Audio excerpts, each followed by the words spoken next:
बहुत समय पहले एक छोटे से गांव में एक औरत रहती थी जिसका नाम राधा था। राधा बहुत ही सुंदर, दयालु और सभी की मदद करने वाली थी। गांव के लोग उसे बहुत पसंद करते थे, लेकिन कुछ लोग उसकी सुंदरता और अच्छाई से जलते भी थे।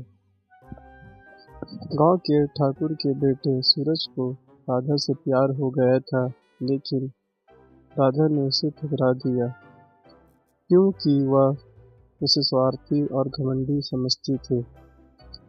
राधा के इनकार से सूरज बहुत नाराज हो गया और उसने बदला लेने की ठान ली।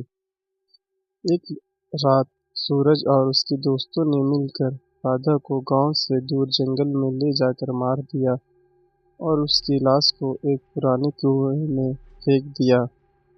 सूरज ने सोचा कि यह अब कोई उसे ढूंढ नहीं पाएगा और राधा का नाम हमेशा के लिए मिट जाएगा। लेकिन सूरज की यह सोच गलत साबित हुई। राधा की आत्मा को शांति नहीं मिली और वह चुड़ैल बनकर उसी कुएं में रहने लगी। कुछ ही दिनों बाद गांव में अजीब अजीब घटनाएं होने लगी।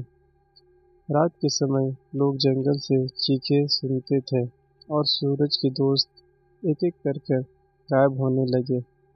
लोग समझ नहीं पा रहे थे कि ये सब कैसे हो रहा है। सूरज भी बहुत डरा हुआ था, लेकिन उसने किसी को कुछ नहीं बताया। एक रात सूरज घर जा रहा था, तभी उसे रास्ते में राधा दिखाई दी। उसकी आंखें जल रही थी, चेहरा बेहद डरावना था।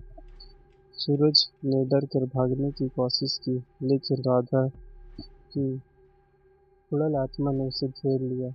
राधा ने कहा, तुमने मेरी जान ली है, अब मैं तुम्हें चैन से नहीं रहने दूंगी।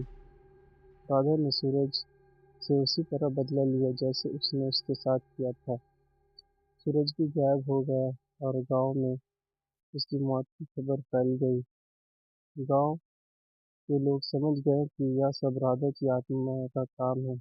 उन्होंने मिलकर राधा की आत्मा के लिए शांति के लिए पूजा की और उसकी आत्मा को मुक्त करने के लिए गांव के कुएं को बंद कर दिया। इसके बाद सभी लोग खुशी खुशी रहने लगे। इससे हमें यह सीखने मिलता है कि जैसे करोगे वैसे पाओगे।